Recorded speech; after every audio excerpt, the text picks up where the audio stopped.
back to 1010's podcast with Michael and Robbie Yep. and Flatam. Flatam is here. I was doing the same thing. I was doing the opposite. Oh, shit. His little arm move that he's doing. Yeah. His little male modeling Did we pose. ever decide what he was doing? I think he was just posing for Tim, right? What's in his hand? There's something in his hand. No, he's touching his hair. It's when his hair was super long. I think like it is now. Yeah, I know. Yeah, you're right. But He's he only gets 2 haircuts a year. His hair's going to look like that if you only get 2 haircuts a year. But so he looks exactly like his dad. Have you seen his dad? Yeah. He looks exactly the same. My dad saw his dad on the interstate because he recognized the 1010 sticker on the back of his truck. Yeah. He goes, they look the same. They look exactly the same. They're the same person, just a few years. Everybody's handful of years apart. doing that old man app thing. No point no for need. Him. Just no need. Just they get a look the picture same. of his dad. They look exactly the same. Yep. They could just swap pictures of each other and say, oh yeah, see the face app. It's whatever. Yeah, they could do the face swap app, and then you know what Adam's going to look like in 20 years or whatever, 25 years, however much older he is. I have no idea. No, he's near retirement, I thought. Ish, yeah. Yeah, so he might be a little older than that. Who knows? Not important. That's not important. Point is, Adam, he had long hair, and I think he was doing a thing. maybe he was just brushing his flowing locks with his Maybe hand. he was doing a pose. No, I don't. Let's You sure pretend you didn't see Tim? Let's pretend he didn't see the camera. He was just He's brushing. looking at the camera. Look at He's look at Flatam's face. He's looking past the camera. Is he? Yeah. Are you sure? He's just in a blaze of glory. No. What's his the hair- movie? What's the movie with Adam Sandler and or not Adam Sandler? I always get these two guys mixed up. The one about the fashion guy. Zoolander. Yes, he's doing a Zoolander face. Look at his face. Oh, God Look at his mouth. You're right. That was on purpose. He's got Been working on that. pouty lips. That's what I'm saying. He did it on purpose. There it is. So anyway, So it is just us. it is just us, regular Adam. Earlier today, Adam texted us and said, and I quote, verbatim, this is definitely not made up. Totally not made up. Fuck your little podcast. It was so rude. Fuck the fans, he said. Didn't care at all. How long is it going to take before he finds that? I mean, it's at the beginning of the show. But how long till that gets back to him that you said that? Sunday afternoon. Are you sure? Because Flatam took like a full 24 hours. Didn't it? Wasn't it the next day? Yeah, Monday he picked He's up like, what the on it. fuck did you guys do? I'll say this will take less time. Now he's suspicious, though. Yeah. Because he knows he's not here. Uh-huh. He knows the Flatam thing happened without any of his knowledge. So he probably will be on it immediately. He probably. Yeah. We got a text at like 1 o'clock going, you guys are assholes. It was pretty funny. It was totally worth it, though. But he's worked like 24 hours in 24 hours in 2 days or something like that. Yeah, Not slept. Yep. So he got off work at like a handful of hours ago and was like, yeah, this ain't going to happen. He's like, I can either not sleep and come do this, but I have to go back to work, which means I have to go through another cycle of working without sleep, or I could go home and sleep. And I was like, going home and sleeping is where it's at. It's not worth it. He definitely said the fans are less important than sleep. Yeah, I mean, Which, to be fair, I would say the exact same thing. yeah, I got to get some sleep. If it came down to me not sleeping one night or producing a show for free, I would for sure not I'm sorry, guys. do it. Yeah. I'm not even gonna say sorry. Like, Yeah, you're right. They wouldn't say sorry to us. that for sure shit would not say sorry to us. I've never seen so many people so angry about misinformation. I mean, if all of those people would put the same amount of effort into the news cycle and things that they see on Facebook, the world would be a better place. Yeah, I don't understand why we're held to a different standard It's because than any major news network. we pushed us into this, painted ourselves into a little corner that said, hashtag real journalism because we called everybody out for their bad journalism. They were like, you know what? Maybe they got a point. We'll just say whatever We're just going to do what everybody else does now and just kind of say whatever you want. And then if If it's wrong, it's wrong. If it's right, if you're wrong all the time, people stop, they're just like, whatever. Yeah, it's just entertainment value at that point. They don't really care. yeah, this is not an educational podcast. It's not. Look it up. Miatas weigh 3,200 pounds. Is that what we said it weighed? No, it was like 28, I think, didn't we? I don't 27 remember. or 28 or something like that. But that was, the hard top did. It's 2,500 pounds. It's or something. heavy. 24 fucking who cares? Yeah, it's too much. It's 500 pounds more than a Fiat, so that's what I'm banking on for mid-div next year. Nice. If I get to race that car mid-div. Yeah, we'll see. come racing my It's going to be too much shit to do because all of a sudden we didn't have drifting, so I tried time trials, and now that's fun. So like, Now well, you I have- don't now even you know have what to two do with things my to do. life. We could do both. We should try to do both. The but it's a Z's lot of only money. like a day's worth of work away from being done. It just hasn't had priority. Yeah, you had some bad stuff happen to you last weekend. We'll get into that later. Or now. We can get into it right now because we Okay. said this is gonna be a record short show. Adam's not here. We started 10 minutes early. We're doing whatever the fuck we want. We're not doing an opener. So yeah, we talked about Flatam. That's the opener presented by Factory Fabrication. or we could and do Kanka Motorsports. Or we could do Robbie's Misfortune presented by Factor Fabricate. It sounds like they gave you misfortune. That's not true. Booney gave me misfortune. No, he didn't. He didn't. No. No. Booney's a nice guy. Yeah. And they had a off at I'm sorry. Hastings? Sorry. No, Brainerd. They're in Brainerd. Yeah, they had a bit of a. They were at Brainerd and had a brake failure in the BMW, so they fixed the BMW last race, the race before, and then they had another off and had a bit of a incident in the BMW. So damaged the front end. Had a spare, got a parts car, replaced the front end, damaged the front end, all in a matter of 3 weeks. Damage to the ego. Oh god, nothing like driving home with a tail between your legs. That sucks. I can't imagine on endurance racing. It sounds not fun, especially after having a win taken away from you, and then some bullshit. But he's going to be on next week. Yeah, we can talk about that. Assuming Adam's work schedule doesn't fuck us, because we can't have Booney on without Adam anymore. Like, Booney will not stand for that. No, he will wait.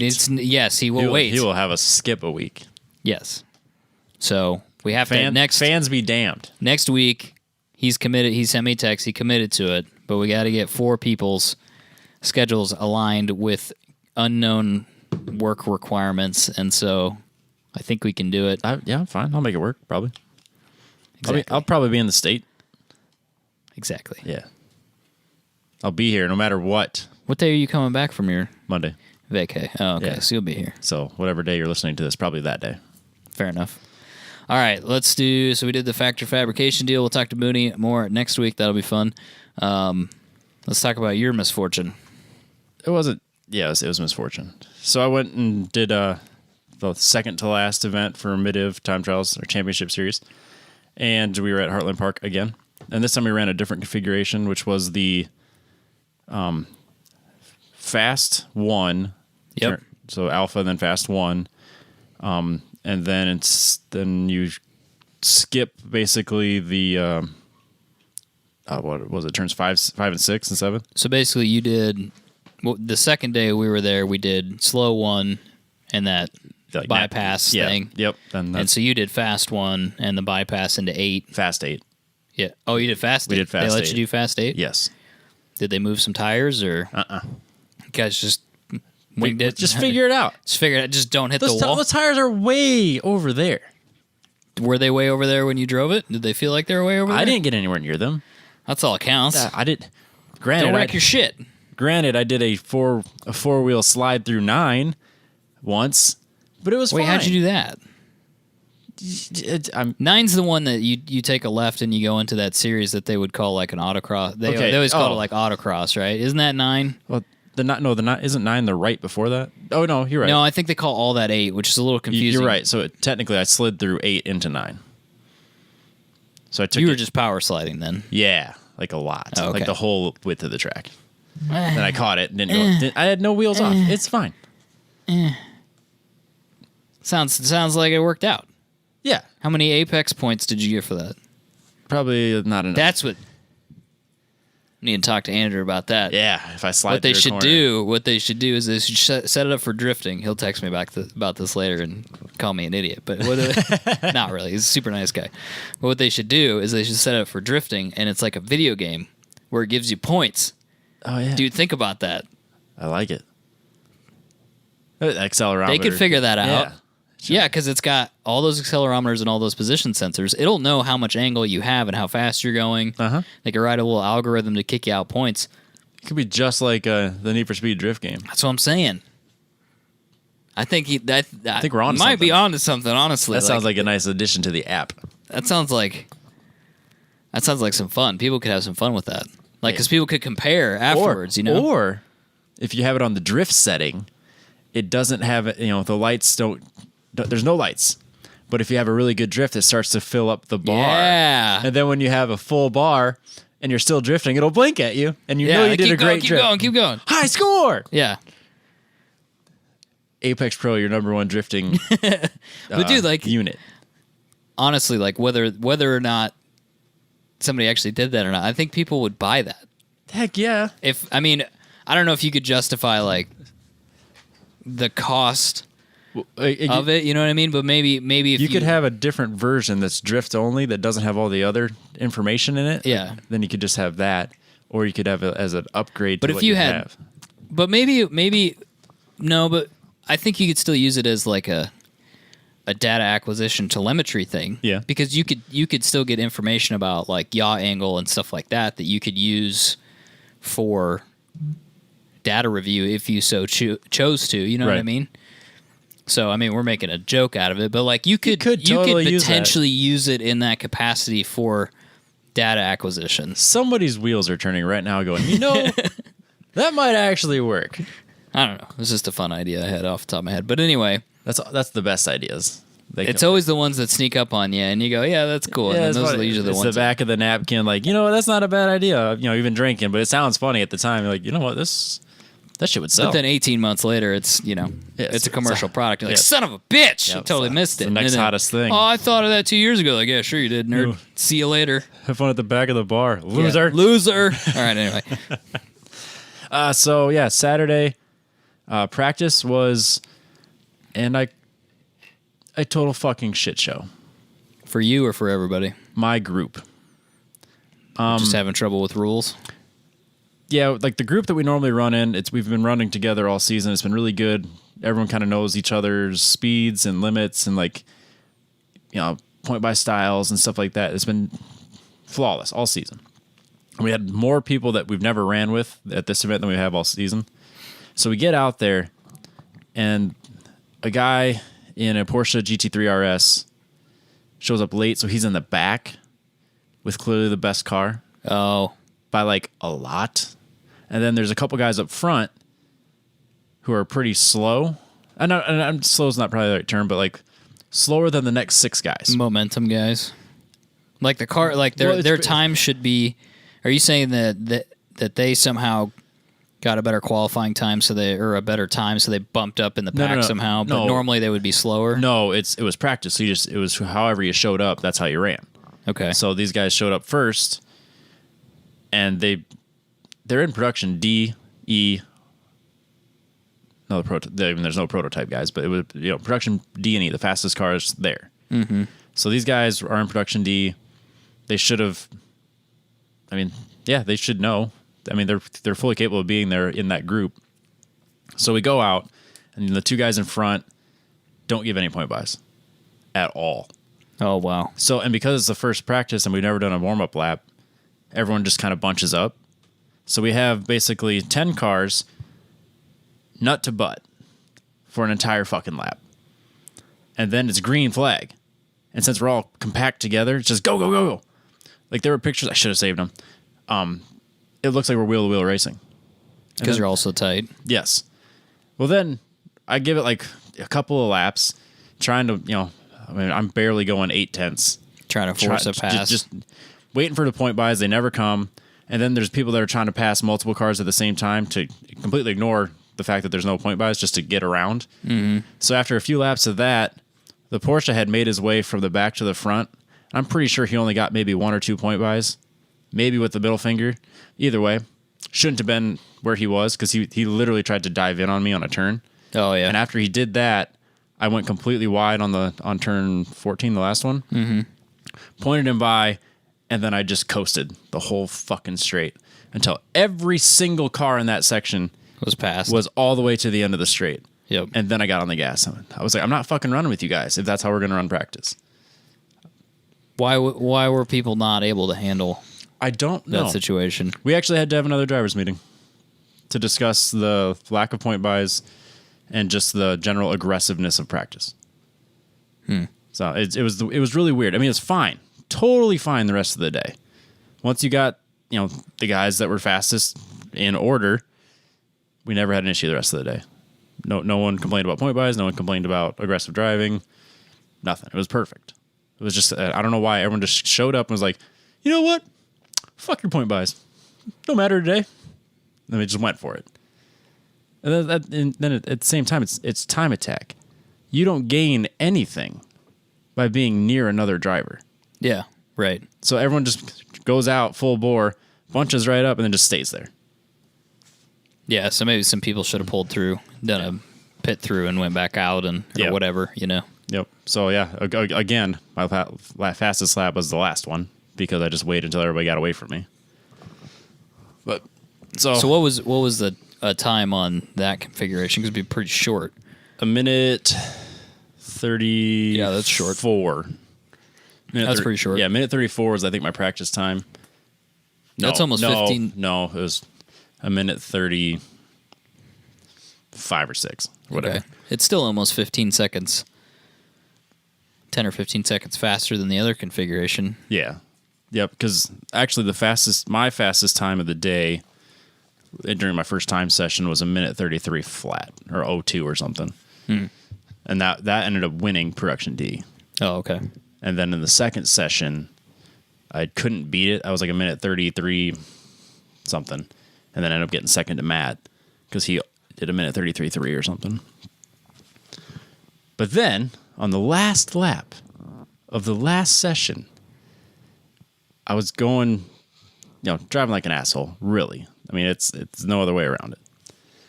On the back straight, when you go through fast 8 through 9, all the way to 10, I'm basically flat to 8, basically, where I'll brake quickly, take 8, and then I'm flat again until 10.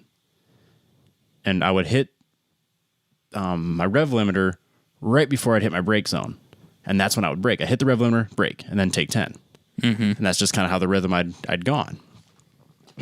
So on the last lap, I do that, and it starts to feel funny. So I finish the lap, go down turn 11, 12, 14, get on the power to go down the straight, and it's just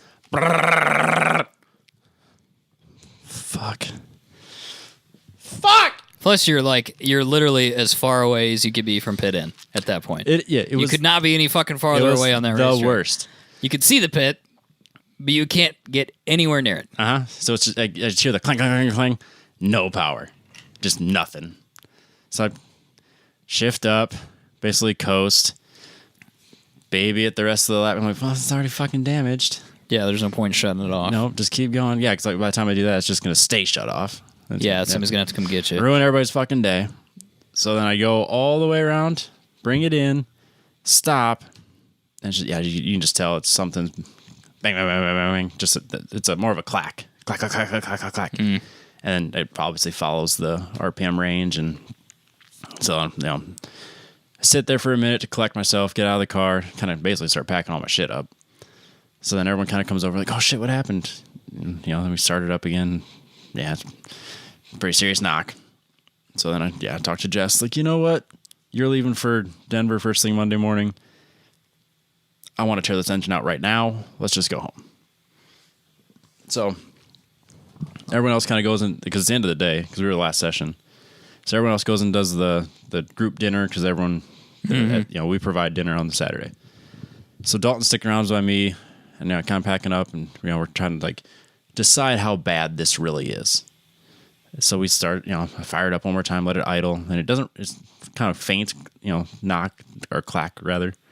It's pretty faint. And we're like, rev it up a little bit and kind of hear where it's coming from. We're sticking our ears next to the headers, like where's it coming from?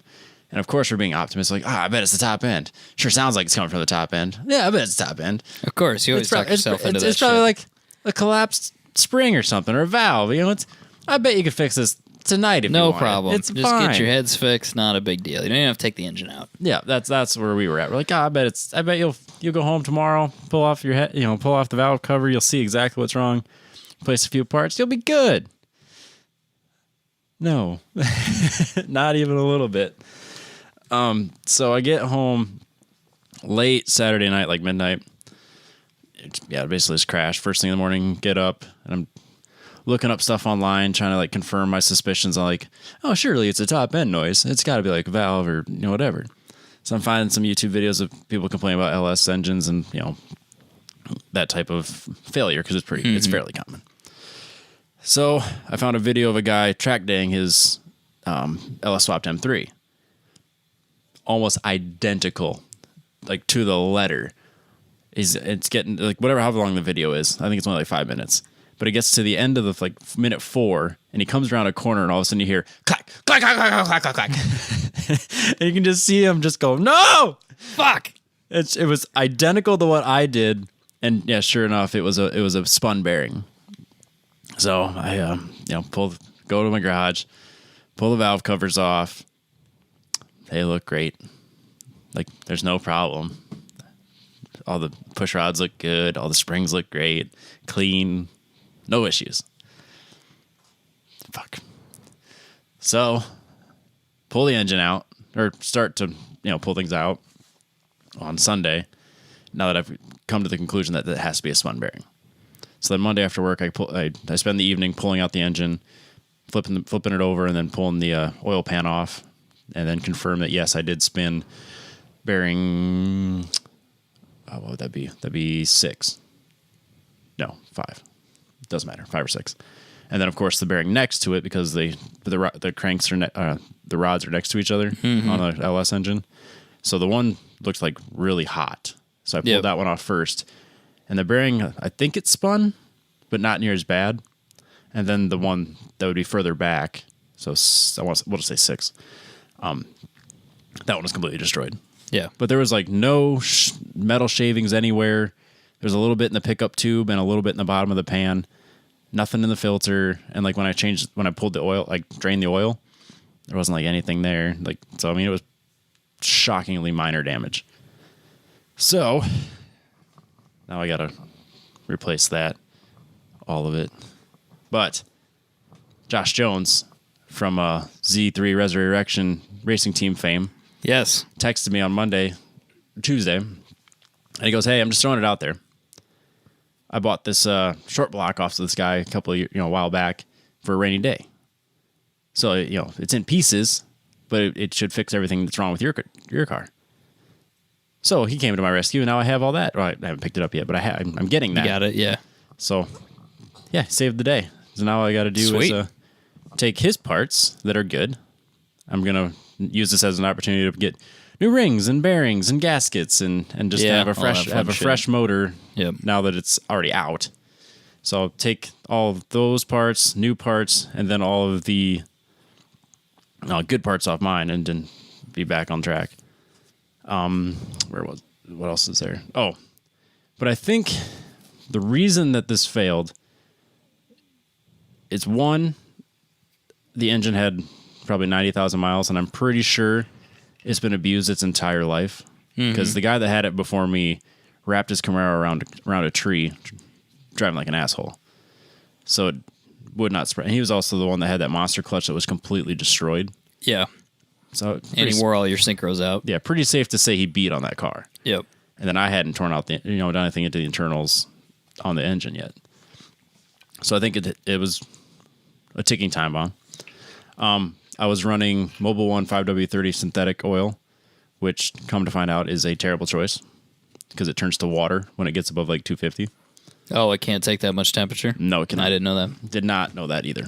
So where did you find that information, though? I talked to Josh about it, and then I kind of confirmed it online by looking at what other people are running. And it's like, yeah, that seems to be the pretty. So what do they say you should run? 15W or 20W50. Oh, the VR1 racing oil? Yeah, or the Rotella, the Shell Rotella is kind of like the go-to because it's cheap and you can change it regularly. Yep. Otherwise, there is a Valvoline. Yeah, is that the R1? Yeah, that's yep. That one's extremely highly rated as well. It's expensive, but that's what we use and everything. Okay. I was having an issue. Obviously, my V8 was hurt. Come to find out, but I was having an issue with oil pressure. Yep. Which is a common. I shouldn't say common, but it is like if you're having oil pressure problems, like shit's kind of fucked. So I kind of knew that engine was fucked when I put it in the RX-7 from the get go. Right. But the way that the LT1's build oil pressure is weird. It's linear based on RPM. So sometimes on a lot of the LS1s and stuff, like you'll get 40 to 60 pounds of pressure, but like all the time. Right. On the LT1s, it has to do with the pump design and doesn't do that. So you're looking for 10 pounds of pressure per 1,000 RPM.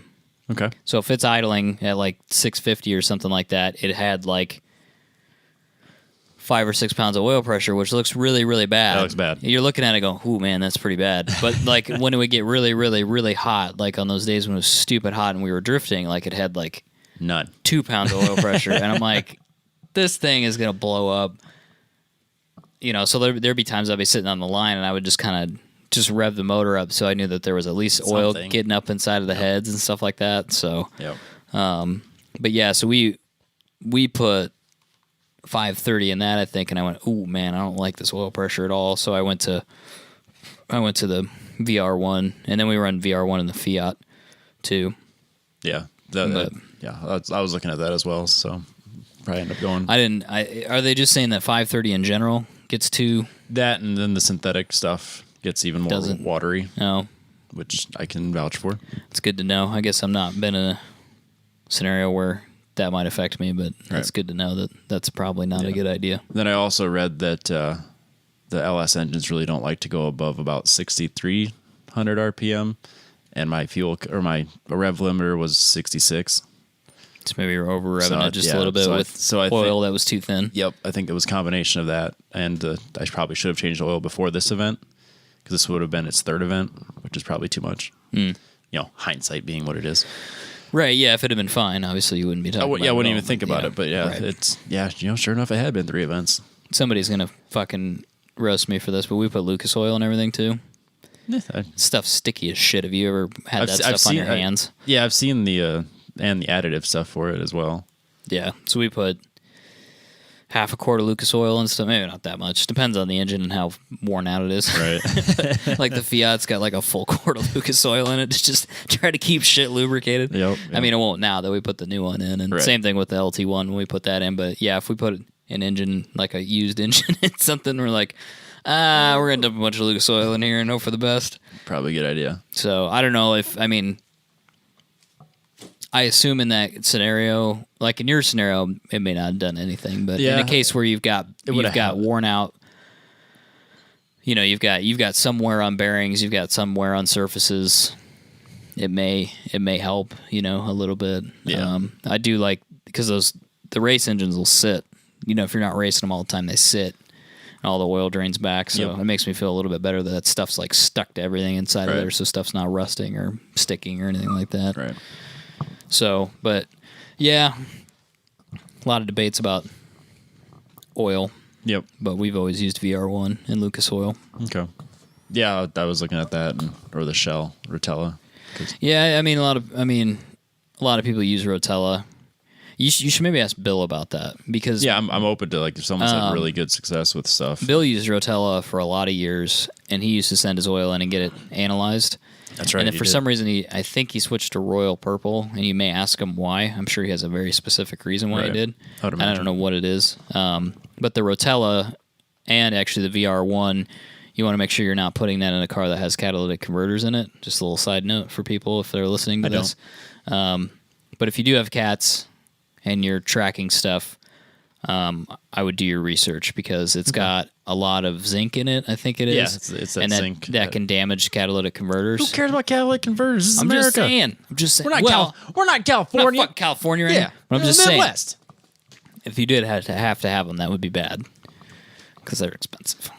Yeah. For reasons. And if you're on the YouTube channel, as you can see, I was driving like an asshole everywhere else on the track except for Alpha, where I was clearly braking like a bitch. Way before the crest.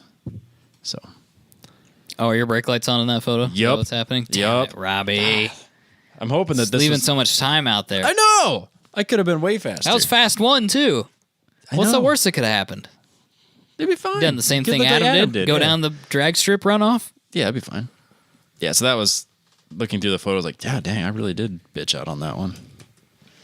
But I was doing fine everywhere else. Sort of. But yeah, so definitely not while I was at work. I was planning my build after getting my information from Josh on what I'm buying sight unseen.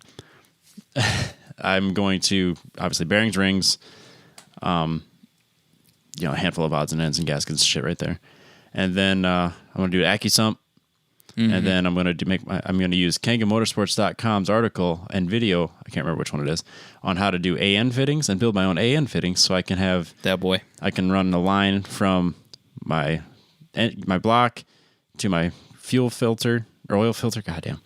Oil filter to my oil cooler, which I'm adding to my AccuSump, which is going back. So I got it all like schematiced out already.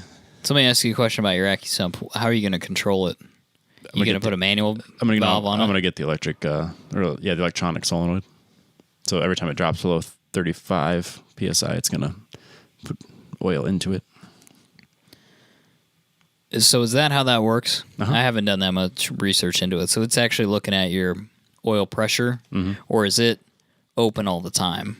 No, is it open when the key's on? Yes. So it's that solenoid's open when the key's on. Yeah. So really, it's just a matter of the pressurization of the AccuSump, not the fact that the valve opens when it reaches a certain psi. I think that's part of it too, though. Is it? 10-10's facts will tell you. Right. I honestly don't know enough to be able to speak to it specifically. Okay, because here's why I asked this question, and I haven't got any further with it.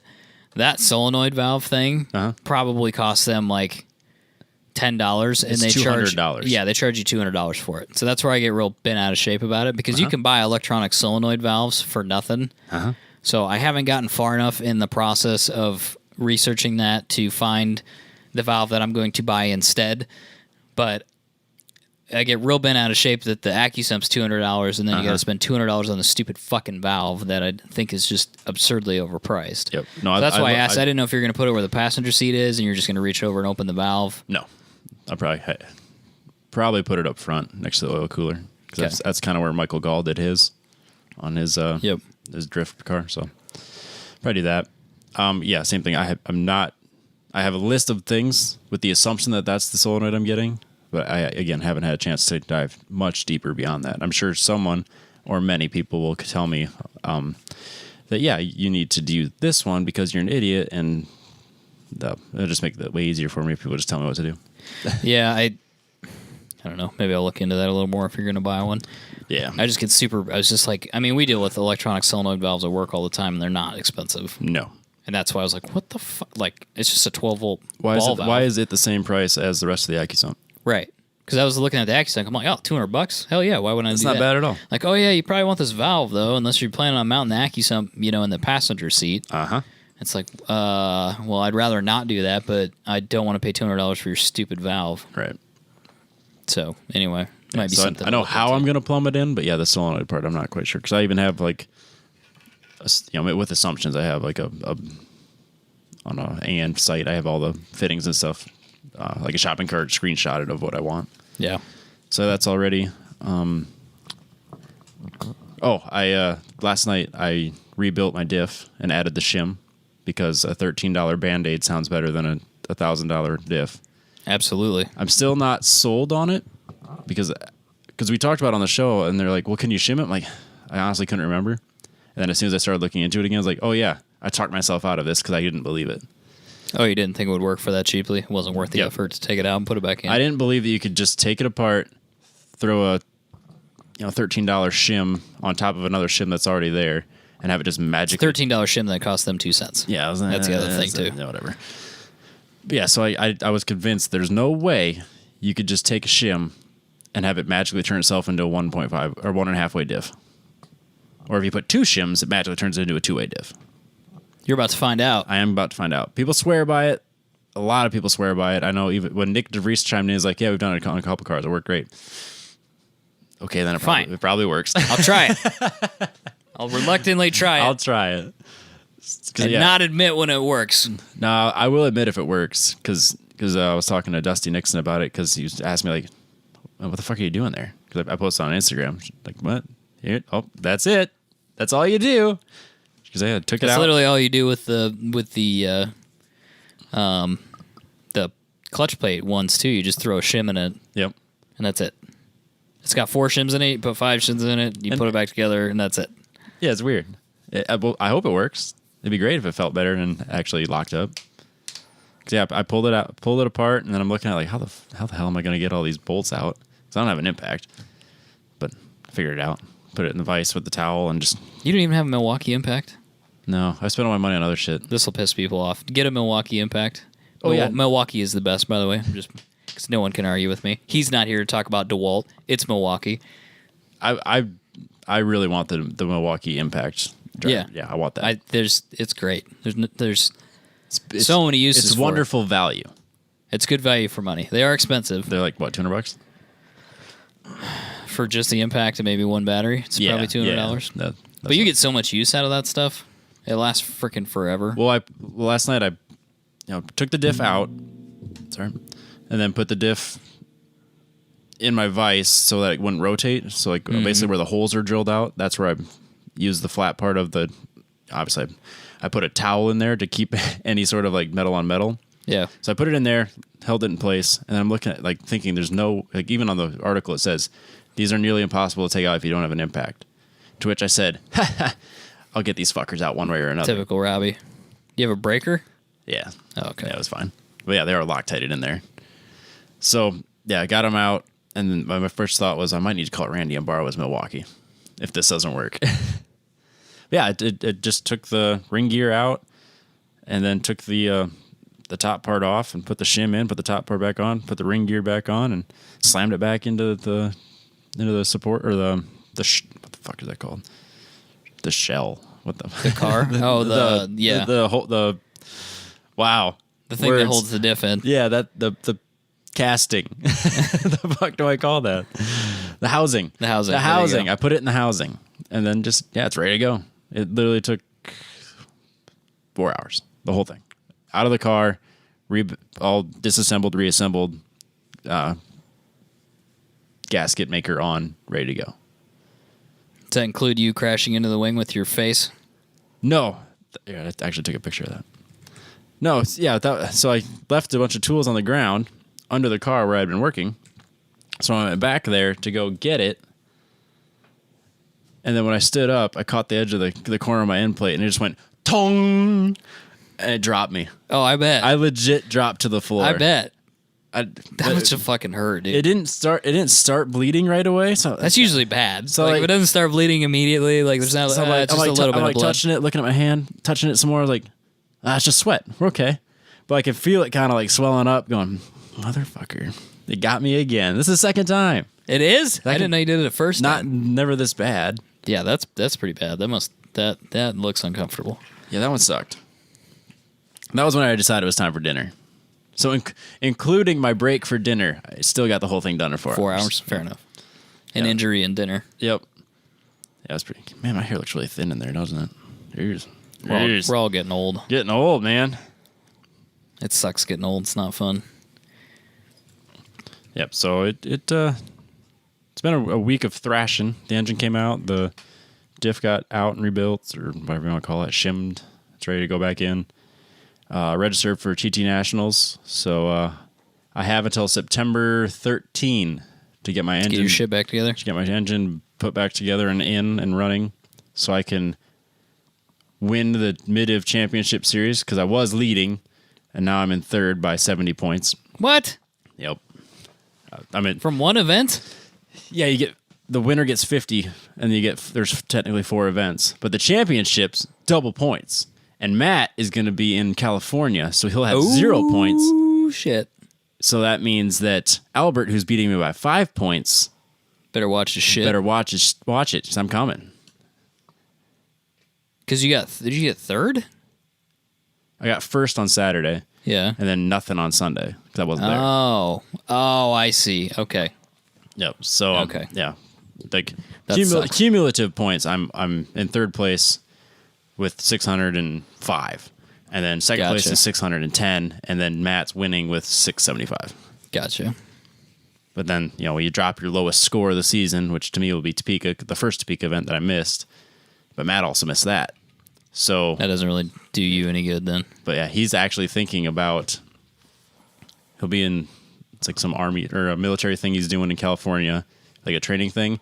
But he's thinking about having his friend drive his car down and then flying to St. Louis so he can be there. Oh, Jesus. And I was like, so yeah, him and I have this like friendly Battle competition going on. Because like when my car broke, everyone goes, well, what'd you do? What'd you do to sabotage his car?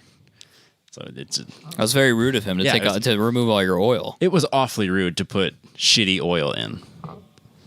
He took all your good oil out and he put his used oil back in. He's got a Mustang, right? Yeah. That's where it went fucking sideways. He took the shitty used oil out of his Mustang, and in the night on Friday, he drained the oil out of your car and put his used Mustang oil in it. That's what happened. That's where it went sideways. There's no way I could have done this to myself. Well, there's no way you could have done that in an LS1 with good oil in it. Yeah, they're good. They're bulletproof, man. They put Mustang stuff in until somebody it makes sense messed. now. Yeah, somebody messed totally with my fucking stuff. Makes sense. Yeah, so I got that at in mid-September. Then 2 weeks later is Nationals in Bowling Green, Kentucky. I'd like to do that one. That's St. Louis, right? Yes, and I think we're doing the new course, or we're doing it backwards. I don't think I remember. I would like to do Nationals. I just don't think. Not this year. No, I don't think I can. But I would like to do. I'm looking at your schedule. I just keep this in here because it actually is really handy. Yeah, it's super helpful. So they're not going to do that Omaha event at all? Like, they're not going to try to salvage that? I don't think so. Because they're talking about how they're going to open the racetrack. People were talking that they were going to bring it back. Like, someone made a comment. They're like, yeah, I got announced that we can run again. But it's like, we've already canceled it, and everyone's made plans around the fact that we aren't going to be there. So, like, everyone that runs in the series already has plans that weekend not to be there. So, I don't know how they're... If it's a real thing, I don't think anyone's going to show up. They probably... Well... It'd have to be like not for points or something. You know what I mean? Yeah, because people would be fucking pissed. We announced there's a points event, and somebody's like, yeah, I can fucking go. I can just sandbag it, do like one lap a day, and get my points. Yep, and then leave. But if somebody else has plans, they're gonna be like, what the fuck? Yes. It would have been nice to do that event. Though. It really would. What it is. But yeah, I might like to do St. Louis. St. Louis is a fun track when you're not in the tire wall. Yeah, of course. But yeah, there may be drifting in Omaha in August at some point, so I got to put my engine in. And that autocross is the weekend that the original drifting event was. Depends. I don't know if I'm going to do that or not. Maybe I'll just come hang out. I need my challenge right now. I would like to do the September event, but the challenge that I still have is that I probably need to sit down with the rules and figure out what wheel and tire package I'm going to do. Oh, yeah. I'm tired of these. For people that don't know, the wheels on the Fiat are 13 by 5.5. It's literally the worst size of all time. It's the worst. So I'm going to have a new engine as soon as I get that put in, so that'll be really great. I really need to do something with this problem because my option right now is to keep those wheels and buy another set of takeoff RA1s or R888Rs or whatever. Yes. Which I'm not. I mean, on that car, I have no idea if those are good, bad, and different because that's the only option I've ever had other than Goodyear buy supplies. Oh. So, I don't know. I don't have anything to compare them to. That's all I've had ever. And the ones that are on it are ancient. I mean, I could use those just if I wanted to go for fun, but I'd like to try to get a little better, Yeah. Put some more grip in the car and get used to that. So, I think realistically, long-term, what I'd like to do is, I think it's Auto Recombi. They make a wheel that is 15 by 8, maybe, or 7.5. Okay. It's like really pushing what fits underneath that car. Right. But they said you can do like a 225 or a 235. But like a 15, 225, 235, that's a cheap tire. Yeah, and a 200 tread wear. It's pretty super common, ain't it? Yeah, super, super common. I mean, Miatas would run them. I mean, you could get that. I mean, you could the 15-inch tires in like a normal size 225 or whatever are dirt cheap. Yeah. So from an expendables point of view, I think that would be good. And I think with the added width, even though I'm going to a 200 tread wear instead of a 100 tread wear, there's still going to be way more grip in the car. And I can buy new tires instead of having to buy takeoffs because new R888s for that car are $1,200. Yep. And I just can't justify that cost. Nope. So takeoffs are $300. So, you're losing some life and some grip there. Right. But I could get brand new 200 treads probably for $400 or $350, and That's not bad. do with them what I need to. They should last the season. That car doesn't weigh anything. But I think based on mid-div rules, I think I'll have more grip and not take a penalty for that. Yeah. Yeah. I mean, I don't know what my width that multiplier for width would change. I don't know. Honestly, for sure. I don't have it in front of me, but I'm pretty sure the width modifier doesn't do anything until you hit like 275. And I don't know if it's because of the weight of my car that does that. It might be a little bit different with yours, but sure. I know mine didn't do anything until you hit past 275. 275. I mean, regardless of whatever that did, there'd still be more grip in the car, and I'd have better options. Right. Doing that, it's just a matter of investing the money in wheels and tires versus just tires. Right. So I just got to decide when I pull that trigger. Just get some reps, man. They're like $100 a piece. For wheel, well, these wheels aren't that bad. Yeah, they're like 15s. They can't be too bad. 600 or something like Per that. set. That's not Yeah, bad. Not but bad the problem that you got to remember, the really screwy thing on the Fiat is they're 4x98. Oh yeah, because everybody has that. Everybody has 4x98. What a weird one. But all the Italian cars are that way. Alfa Romeos, Maseratis. Oh, then you should be able to just pull. Yeah, but then you got to buy shit from Europe, eBay. Oh, that's what I was going to talk about.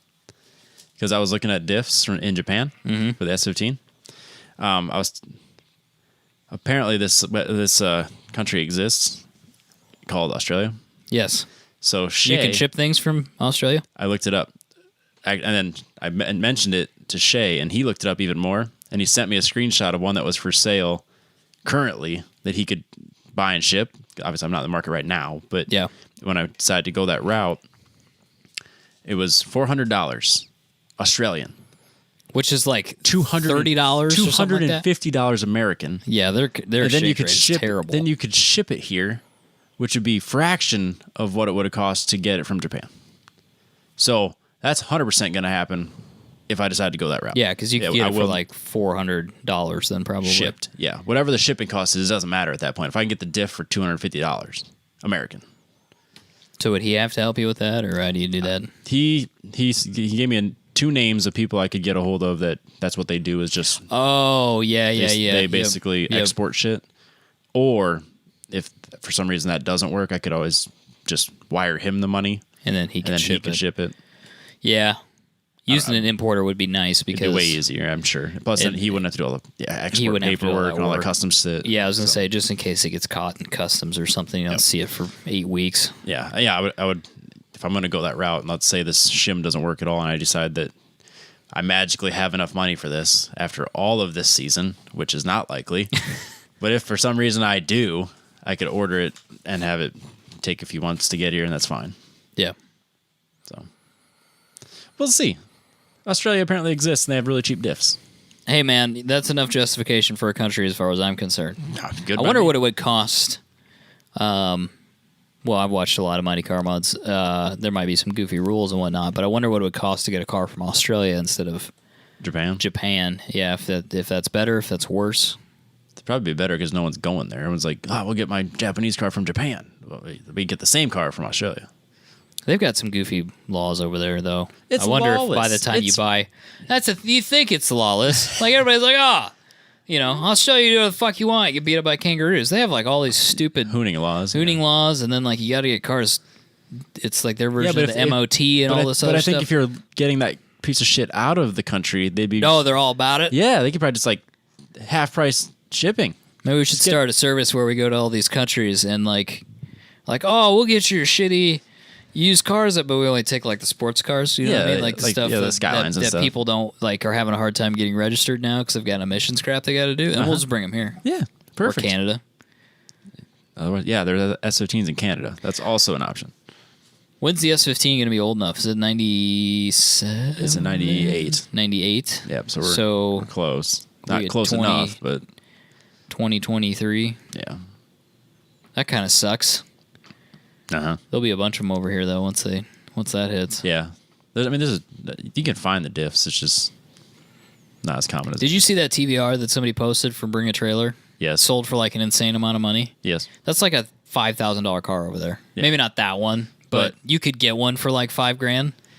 So just import it. Yeah. Lucas did it with his Skyline. We could do it. Everyone should do it. Yeah. eBay.co.uk. Yeah. I've gotten all sorts of weird stuff off the internet from different Or countries. like autofinder.co.uk. .co.uk or something like that. I Right. don't know. I used to know all those websites. But yeah, just go buy one because they don't want them. They think they're all going to burn to the ground. So just go get one, Yep. have it imported. What's the worst that could happen? I think it's a Land Rover V8. So if you're worried about it, buy like 3 or 4 Land Rovers. Bring those over at the same time. Those are like 50 pounds. Just have it all imported at the same time. Put them in your backyard. I If love something it. goes wrong, just go get a part off the Land Rover. Yeah. And then when that part's broken because it's on the Land Rover, go to the second Land Rover, and then the third and the fourth. And at that point, that doesn't work. Just burn the whole thing to the ground. Start over. Take your loss on it. Move on. I love this idea. I think you could get it all done for like 10 grand, and you can have a TVR, and nobody else would have a TVR. I think that's a great idea. Everyone should have a TV. That's great advice for sure. That's what people For come somebody. to the show for. Yeah, Yeah, great it's advice about TVRs. They listen to things that we did wrong, what cost us a lot of money, Yes. and then great advice. Yeah. I mean, I haven't done that yet. It cost myself a bunch of money, but if somebody wants to do it, I would encourage it Yes. with the Land Rover insurance policy that I talked about. Oh yeah, that's a great advice. No, not that one. I mean, Oh. the buying the multiple Land Rovers to take the parts off I of. thought you were Yeah. talking about the. No, not the Doug DeMuro. No, No, we're not doing that. no, we're not. So, But yeah, so I got a lot of thrashing to do. I'm going to go on vacation, and then by the time we get back, most people will then be hearing this, and then it's time for all hands on deck. Let's get this engine back in the car. yes. So I'm way ahead of where I thought I'd be right now. I never thought I'd have the diff completely ready to go back into the car, and then have everything sourced for the engine already. That's what PayPal credit's for, though. It's true. We worry You about just finance it. We can worry about this in the fall. Actually, Jess is so supportive that Saturday night we've already established the fact that this engine's toast. And she goes, "Well, what's this going to cost?" I was like, "Well, worst case scenario, I need to replace this engine." "Well, what's that going to cost?" I'm like, "Well, a crate engine's probably like $4 or $5 grand." She's like, "Well, what we could do," I was like, "I'm going to stop you right there because Whatever you're going to say can't be good. no, because whatever you're going to offer me, I can't take. Because I'm not going to let you Pay help for my pay crate for engine. this. No, that's not how this is going to work. I appreciate the support. I love you for that. But no, that's not how this is going to work. I will not cripple you financially too. I'm the worst. There's been times when I've like got the money and I just don't want to spend it. Oh, no. Like I have the money. I'm Like the opposite. when we were working on the LT1, which still isn't in the car, like I had the money and I was like, I just don't want to fucking spend it on this thing right now. And finally, like, he's like, we got to put this engine back together. And I was like, all right, send me the bill. What is it? Like, I really did not want to write that check for that engine. It was Yep. about $1,500. I Dang. do not know why. I was just like, I mean, when you're, I just don't want to spend this money on yeah, this so right if now. you're not super pumped about it at the time, and yeah, I totally get it. Well, And then the track flooded, and then I was like, well, I don't really want to put the engine in now either. Yep. So Well, that's like Saturday night too. On the drive home, I was just like, well, let's just save some money for a bit. We'll try again next year. They'll give me all winter to put it back together. I can just get parts cheaper. I can take my time. And then like just kind of fell into my laps. Like, grand total, all of these parts plus the block that you were just offered. Okay, now it's not as bad as I thought. yeah. It's just a lot of work. Plus, I might be able to salvage the season. And that'd be fun. Yes. I was just thinking about the rest of our season, Robbie. I do have some concerns. What about? It's, Mid-Coast. The road rally? Yeah, I don't see any updates about 2019. Is anybody working on that? That was the end of September. I don't remember. I am concerned. We have to. We did well. I don't think we ever talked about it because our shit got lost. Yeah, we did actually. We placed like right at the 1/3 mark. Like we were in the top third, but we were at in the bottom of we were the in top the third. 66th percentile. 33rd percentile. Yeah, no, it's the higher number. Is it? Because if you're like the top 1%, you're in the 99th percentile. Oh, I see. Yes, you are correct. So But yes, we did. we passed. We did good. We definitely passed. We Yeah. got a C, That gets degrees. C minus. But we were right there. Yeah, I think we need to go back. That's what I'm saying. We got to go back and go again. But I'm not seeing any information about a 2019 Mid-Coast. Maybe we need a road rally safety steward from the SCCA to put something together. No, I can't put it together.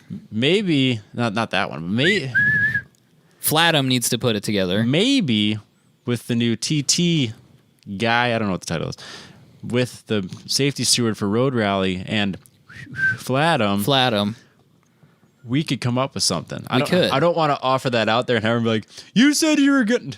I don't really want to do it, but it'd be great. Yeah, but I'm not. Yeah, you're right. I am the guy, but I'm the guy that's supposed to sign off on it. I'm not supposed to do it. Oh. That's kind of how that works. Yeah, because I'm the safety steward, so he sets it up, and then he hands it off to me to say, "Do you see safety problems with it?" Of course not. And then I say, "Here's what I." Well, the fact that you have to jump over this bridge is probably a problem, right? This area where you're airborne is probably not something we want to do. Our insurance will not drive sign around that? Yeah, our insurance will not sign off on that. Right. No Dukes of Hazzard said it was the first thing they talked about in the class. No recreating any Dukes of Hazzard scenes. Explicitly. Well, if Jessica Simpson wants to show up in a bikini, we can recreate that That scene. they didn't talk about specifically. That has nothing to do with the cars. Related to cars. That's not as much of a safety problem as jumping over an embankment. That's what they were concerned about. Well, I think it would be a safety problem if Jessica Simpson showed up in a swimsuit, because then you would crash into. I would either crash a car, yes, or I would get these glaring eyes right next to me, like, "Fuck, what are you looking at?" Nothing. I'm not looking at anything. That is up to the discretion of the safety steward. So I would have to determine if I decided that was unsafe. But they didn't talk about that specifically. Is what Miss, I'm saying. Your bikini is too unsafe for the rest of us. It must go. That's the power that's been instilled in me, is what you're saying. So we could do that, but Adam probably needs to put it together. He needs to design the course. He needs to design it, and then he and I need to go drive it, and I need to get my form out, and we need to go through it. Then he needs to go on a mid-coast to see how it's done. We probably need design to it. Yes, because you can't. In all reality, you shouldn't design a course before you've done it. So they have to put it on so we can do this for next year. Yes, and I should probably should see if St. Louis region or something like that does one, or Kansas City region. Yeah. Yeah, you'd think it'd be more popular that they do it. I think it is other places than here. Just like the guys that do it in the class that I was in, those guys are like dead serious. Like they're days of rallying. They're like the club racers of for sure. Road Rally. All of them drive Porsches too. I am shocked. All Porsches and BMWs. Every single one of them. Shocked. It's not a Nissan in sight. Boo. Hey, I know we talk about way too much, and these shows always go on too long. At one point, we had talked about the Nissan XD, the heavy-duty Nissan pickup. Apparently, it's a giant hunk of shit. Really? Yes. Aww. Which is really disappointing. That would explain the sales. Would explain the sales. And I found out that it really can't tow much more than a EcoBoost F-150. No. Yeah. No, I'm dead serious. Because I started looking into it, not necessarily because I wanted to buy one. No, but I was just curious, like, is it a good vehicle? Because they are deeply discounted most of the time. So I was like, maybe a couple years might be interesting. At the right price. Right. Any vehicle is the right vehicle. Towing capacity for the XD is 12,600 pounds, and I'm pretty sure, I'm not going to look it up, of course, but I'm pretty sure that's the same as shockingly high. It was like 13,000 pounds. It was very high. So I think what are you gaining? The truck is so much bigger, so you'd get stability. Yeah, but they said like that's about it. The reliability of it was like absolute and complete dog shit. One of the reviewers said something to the effect of, it's one of the only new vehicles that they've ever tested where he really wasn't sure if he could complete a journey in it. Like, it was that bad. Whoa. Yeah. Actually, Josh talked me out of a Titan. I don't know if the old ones are bad or if it's just the XD. He had horrible luck with his. Like, I didn't realize he had a Titan. Bad luck. He had a Titan for like, I want to say a year, and he sold it or traded it in or whatever. But yeah, he said it was a never-ending maintenance nightmare. Just random shit going wrong. Yeah, and that's exactly what he talked me out of it. It was Car and Driver or Edmunds or one of the, who knows which one, Motor Trend maybe. But yeah, they said it was just like complete dog shit. Like, it was just terrible. They had tons of problems. They were taking it in the dealership all the time. It would just stop working. It would flash warning lights and stuff. It was terrible, which sucks because I want to like it. Yeah, I've seen a few of them. I don't think it's bad looking, and I like the idea of a smaller capacity V8 Cummins, and apparently it sucks. All right, well, then moving on to a different one. Yeah, guess that's that. I just wanted to follow up on that after I did some more looking into it. Like, I was pretending to buy one, and I was like, oh, man, this thing is terrible. It is not good. No Titans for us. It's not worth the price of admission. Do not fall for the sales tactics and the cheap pricing. It sucks. Just a little consumer advice there. Yeah. Do your research. All right, let's do some news, Robbie. Sure. Porsche Oh, wow. Shocked. Adam's not here. Porsche spends $40 million to repave the Nardo test track. Robbie, are you familiar with the Nardo test track or test ring? Sort of.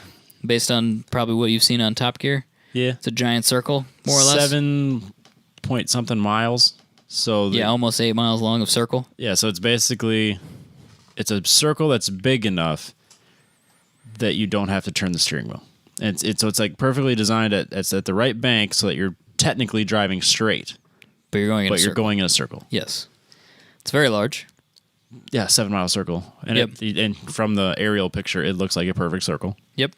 $40 million, though, or nearly $40 million, $39 million. That's a lot of money. It's a shitload of money. For some concrete in a 7-mile circle. 8-mile circle. Funded by a company that makes sports cars. That are very expensive. I like that part. Here's the thing. So I tried to figure out, okay, because I've been talking to my Porsche friends, because I do have some Porsche friends. Oh, my God. If you want to buy a GT3 or a GT4 or a GT3 RS or any of those things like I talked about before. They're fast, I'll tell you that much. Porsche doesn't really give a shit. No. They're like, you can go fuck yourself. We're not going to sell you one. They gotta be exclusive. We'll talk about that in the next, in later. Yeah, that comes up later. But how do you run a company that like basically tells you to go get fucked when you want to buy a car? And then they have $40 million laying around to repave a circle. Because when you show up to a track day and the guy in the back of the grid is just like, you know what? Fuck everybody. I want to go to the front of it. And just passes everybody. And then just continues to fucking go faster and faster and faster. And nobody can do shit about it? No. And he's so fast. And you're just like, well, that's the easy button. I want that car. But then you go to the Porsche dealership and they go, oh, hello, have you bought a Porsche from us before? And you go, no. And they're like, go get fucked. Go buy a Macan, you fucking nerd. And then they kick you out of the dealership. Have fun in your Nissan. Have a Nissan, loser. Bitch. Get out of here. And yeah. So anyway, I was trying to look into how Porsche makes all this money if they don't sell any cars. It's a money laundering scheme. That's no. But so obviously they sell a lot of SUVs and a lot of Panameras. Yeah. And a lot of normal 911s and a lot of normal Caymans and Boxsters. You just can't get the stuff that you want, which is part of the mystique, I guess, and that's why people probably buy normal 911s and Macans and crap because they want to get on a wait list. They just want to be in the club. You got to get on a wait list.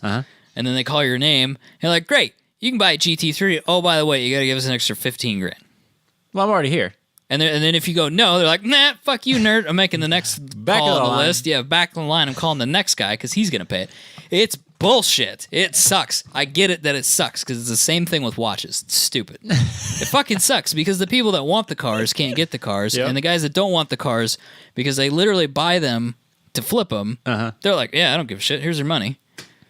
Because they can turn around and make another $15,000. It's bullshit, dude. It's stupid. I know. Anyway, my point is they have too much money. They have too much money from that, and I guess Porsche like lends out their engineering services to other people. I didn't know that, so they talk about that a little bit in this article. And Porsche designed the Harley-Davidson V-Rod engine and transmission. The more you know. You mean the one that's least popular? Yeah, because it was the most technologically advanced, and all the people that like Harley Davidsons are like, "What the fuck is this shit?" No, I don't want that. Get out of here. You can't go like, "Oh, but the Germans made it." People are like, "Fuck you guys." So it's like, none of that. Oh yeah, people didn't like this. Like, don't draw too much attention to it. Let's just keep going. We'll go back to the air-cooled American-made one. Yeah. Oh god, this was a huge mistake. So anyway, but yeah, apparently that Porsche lends out design services, engineering services, and then apparently does some testing for other OEMs, like they're testing other people's cars. Yeah, I was gonna say, I know this is good for Koenigsegg if they want to do a top speed. I could see Koenigsegg saying like, "Hey, Porsche, can we use your thing?" And they're like, "Yeah, well, you know, it's like fine. $200,000, and they're like, all right, whatever. Yeah, who cares? It's just money. So I think Koenigsegg's got money falling out of the ceiling too. I don't think they know what to do with it. We got a 10-year wait list, and we keep raising the prices on our cars. You guys keep paying them, so like, we'll do the fuck we want. We don't care. They don't care. There's literally money in the ceiling tile. Like they just it's open. like those really successful drug lords that just, instead of insulation, it's just money. Oh, you guys are going to lunch? Hold on a second. I'm gonna move a ceiling tile, and $500,000 falls out. Like, I think so. That has to be what it's like at Koenigsegg. I'm sure it's exactly like that. It's a small building, but it's just bursting at the seams with cash. It's actually, if you look very closely, it's just painted money. The whole building is money. It's just stacks of money glued together and then painted. Yeah. Wrapped in carbon fiber. And then he wraps it in carbon fiber. He actually doesn't know what to do with the money anymore. No. All right, now that we've made wild assumptions about companies and things that we don't understand. We can talk about things we do understand. We could. You want to move on to the next one? Sure. This was just an interesting point, I guess, that they spent all this money and replaced some guardrails, and it cost $40 million. But I guess it's good that Porsche has the money to spend on that. And that they're investing in performance. Performance testing, yes, that's a good thing. That's definitely a good thing. Yeah. A Missouri woman, didn't say Florida, said Missouri. Missouri woman. This Missouri woman. Tracks down her own stolen SUV, and she finds it, Robbie, and she takes it back. Hell yeah. Would not recommend doing this. You will die. That's probably a good way to get shot. It's a great way to get stabbed in the neck. Just by a crackhead. Yeah. If someone's willing to steal your car, they're also willing to murder you, probably. So this Danielle Reno, she has a 2011 Toyota 4Runner. It was stolen at a Kansas City gas station. I'm shocked. By what her description was a thick, late 30s, 40s busty woman. This is the best description for a person. She told that to the police. This thick bitch. That's exactly what she said. In her late 30s or 40s, stole her 4Runner, and but she stole it with her purse and her phone still in the car, so she could cyberstalk herself to find out where it was, and then just go and get it. Yeah, how stupid could you be? I mean, if you're stealing a car, you're stupid anyway, because like it's a big thing. Like you're not going to get it very far. I will give her a little bit of credit. The thick woman that stole this, they put temp tags on it. Did you see that part? I didn't see that part. They took her license plates off and put temp tags on it. That's actually not bad. That's a good idea if you're going to steal something. Didn't think about the fact that there was a cell phone and you shouldn't use the credit card of the person that you had stolen the vehicle from. So she was using the owner's credit cards, which she tracked, of course. Yeah, went to the app. Yeah, went to the gas station where they had recently been used, and the attendant was like, "Oh yeah, they mentioned something about going to Applebee's." Sure, so they're enough. not low key either. No. They're not like hey, keep it on the hush. We got a stolen vehicle. They're like telling people, "Yeah, we're going to Applebee's. You guys want to go?" Or like, "What kind of weird conversation they were having." So anyway, she went to where she thought they might go, like the nearest Applebee's or whatever. Sure enough, they were there. Not just that. She showed up, and then they showed up after. Oh, that's the right. fact. That's right. So that she waited till they ordered, and then went and stole it back, and live streamed the whole thing. Genius. I don't think the cops would recommend doing this, though. Especially in Kansas City. Get stabbed. No, but I don't know. He could draw some conclusions about the justice system and finding stolen stuff. Not that I've got a chip on my shoulder about that, but like, why was she able to find and the cops her own vehicle close. that easily, and the cops were like nowhere near finding it? You know what I mean? Yeah, they'll tell you they have better things to do with their time, like write us fucking speeding tickets. Yeah, probably. Which is a victimless crime. This is obviously she was a victim. She was a victim of grand theft. Well, it was super weird too because they said that in the amount of time that this thick bitch had her car, that's what we're referring to her now as. She like totally trashed the interior, and the car stunk. What are you doing to this car that you stole and then trashed it? She put a bunch of beer in the baby seat, and what was the other thing she did? Oh, I can't remember. There was some sort of like crack pipe or something. Probably, yeah. That's probably why it smelled smoking crack in there. But yeah. So what you're saying is Kansas City sucks. Des Moines rocks. What I'm saying is I can't recommend you take justice into your own hands, but in this case it worked. It did work. That's all I can say. Yeah, if you're gonna steal a car back from somebody, make sure it's a thick bitch. Or make sure they're like deep into the endless nachos or something at Applebee's, and they're not going to see you. It's the $2 margaritas. The $2 margaritas, yeah. And then make sure that they're like really into that. They got their order placed, man. They're like into that food. Just bam, then snap that thing back. Yep. Robbie, What's next? Porsche Oh shit! makes only 2 identically optioned 911s a year. I actually did not pick this story. Adam picked it. I have no idea what he was going to say about this and how stupid it is. But Porsche has said that they produce a maximum, in quotes, of 2 identically optioned 911s a year. How is it even possible? There are 60 billion options. Have you been on the, No, on the of course configurator? not. There's 60 billion things you can click on. So what do you do if you're a They all super cost boring guy? Like, $2,400. yeah, what do you do if you're really boring like me and I just want like a plain one? Maybe that's the part. If I wanted a plain one, no one else would want that. Well, okay, so here's the thing about Porsches you have to understand. Yeah, tell me. If you plan on selling the Porsche, Yep. Which, people are weird Yeah. about what options are on them. yeah, so if you have like one of 2, that's a very well optioned car because no one else has it. It's exclusive. But everybody has one of 2. yeah, but Like they talk about, okay, so if you get into like Porsche auctions, like they talk about well optioned cars, and they'll go through and talk about here's what your available options were. Yep. Here's what was selected for this car, and then like people who would consider themselves connoisseurs are like, oh, this is a well optioned vehicle. You know, these options work well together, these color schemes. You know, this was part of the Porsche customization. I don't know what the name for it is, but there's like a program. You have to like ask for permission from Porsche if you want something else, and like they have to approve it and make it, and then you got to get on a list and all this other shit. But I think, I don't know what my point of that was. But other than that, just the fact that there's way too many things that you can select on your car. That they can run a business and only sell 2 of the same car. Yes, unlike Ford, who has to make 13 million. 13 million of the same car, you know, and they want to put everything into, it's the tech package and it's the winter driving package, and those are your 2 The options. sport package for shredding tires. For shredding tires, and then that's it. But Porsche, you can have whatever you like. It just, everything costs $2,000. So how do they do the ones that don't go straight to a customer?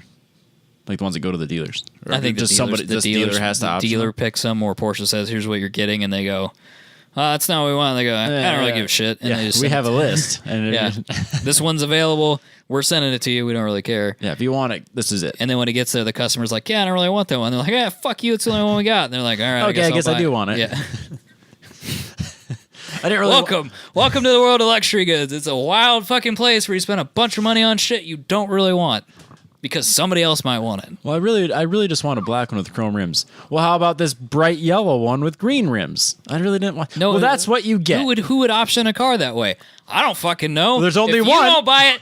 That guy's gonna fucking buy it. I don't really care. That's literally how it works. Like they This don't is give the a only shit. one. You want it or not? They don't give a shit. No. It's the exact same thing with watches. Buy it or not. Or don't buy it. Someone will like buy it. I don't give a fuck. Like literally. Okay, I'll share an experience. Somehow I got on a list for a watch that I couldn't afford, but I got on a list. Well, you did that to yourself by going to these places, like in Vegas, where you're like, It's a watch. Ooh, can I try that one? It's a watch I do want. $96,000. It's a watch. It's a watch that I do want, but it was within like reason, or Yeah. like long term. no, top of like the line within goals? within the next like 2 years. Okay. It's a watch I want. Okay. So I put I didn't actually realize I put myself on the waiting list, but apparently I did. And so when it came up, my number got drawn for the watch 6 months later, and they said, "We have one. It's yours if you want it. Are you going to buy it?" And I was like, "No." And he literally sent me a picture, and it was like, it wasn't quite as big as this Apex Pro box, but you know, whatever that is. It was like an inch thick. And he said, "If you don't buy it, I'm calling the next guy on the list." And it was a stack of names. He's like, "I'm calling the next guy. Are you sure you don't want this?" And I was like, fuck. I was like, I could, but then I could have bought it and flipped it. And then I'm like, now I'm the fucking problem. And I was like, you're that guy. morally, because I really do enjoy this, I have to let the next guy buy it because it's not fair for me to buy it and flip it. Right. Like I could afford to flip it. I couldn't afford to keep it. Right. And I was like, I gotta let it. I was go. like, I could though. I could have called him and said, "Yep, here's my credit card. I'll come pick it up." But I was like, I gotta let it go. Yeah. Let somebody else buy it. The next, of course, the next guy's probably gonna fucking flip it. So you know, I'm the idiot. Yeah. But this is the wild, wacky world of luxury goods. Nobody actually buys things they want. No. It's you buy it because it's available because it's the only one available. It's the only one available. And then you tell everybody this is exactly what I wanted. Right. But I've been kicking myself for the last month because I did want it. Yep. I just didn't think I could afford to keep it. Yeah. But now I'm probably going to have to wait Ever. at least a year to get on. And then I have to call the guy and say, yeah, I didn't buy that other one, but can you put me back on the list? He's going to be like, okay, dude. Like, he's never going to call me. I'll call you. So then I'm going to have to give them money that they get to sit on for a year. It's crazy, man. The shit doesn't make any sense. You think you could just go buy something, but that's not true. No, you can't do that. And I've not tried to order a 911, so I don't know if, You're going to get a phone call. Hey, that one you configured 6 months ago is available if you want it. Shit! Well, then you have to, this time you have to flip it. Yeah. Well, he's called me twice on two watch. On one watch, I was very serious about buying, and then I bought another watch literally like 2 weeks before it, and I had to tell him, like, no, I spent all my money on that watch. And then when he called with this one, I had to tell him that I bought the Porsche, so I couldn't buy that one. He's never going to call me again, so I'm never going to get anything I want. He's always 2 weeks late. I should tell him, like, dude, your timing is fucking terrible. And he's going to be like, well, fuck you. Someone else will buy it. It's literally, he was nice about it. I'm not saying he was mean about it. He's just like, dude, I have to call the next guy if you don't want this. Like, you have to tell me right now. If That's you a want great it sales tactic. It is a great sales tactic. It's true. It psychs you out. You're like, I had a moment where I'm like, am I going to spend this amount of money on a watch? I like how you hesitate every time. Like, this amount. It's a number that if anybody knew would make them physically ill because it is stupid. But you need it. I don't need it. If I needed it, I would have bought it. But you think you need it eventually. Eventually, I would like to have it, yes. There's other stuff that I should probably... Yeah, I'm the same way, but it's all used car parts for me. Yeah. Well, I do think about my emergency fund and, like, That's why I take the max I can take for my 401k, so that money never gets to me. You've never seen the money. I can't spend it if it doesn't get to me, which is why when they say, how much do you want to put in your 401k? I was like, as much as you'll let me. And then I do that. And then it's like you never made that money. That money I can budget for a life without that. And then somebody goes like, hey, Robbie, did you know you had all this retirement money you can't get to? And you're like, cool. Yeah, you can't get to it, though. That's for me for later. That's me looking out for me because I know better than now. Yeah. I don't know, man. I really don't know. I'm hoping to have two running vehicles by the end of the month.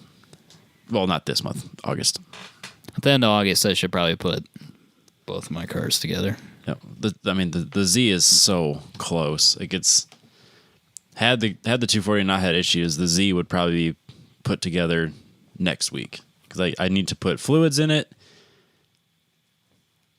and like reassemble and set the suspension and have an exhaust made,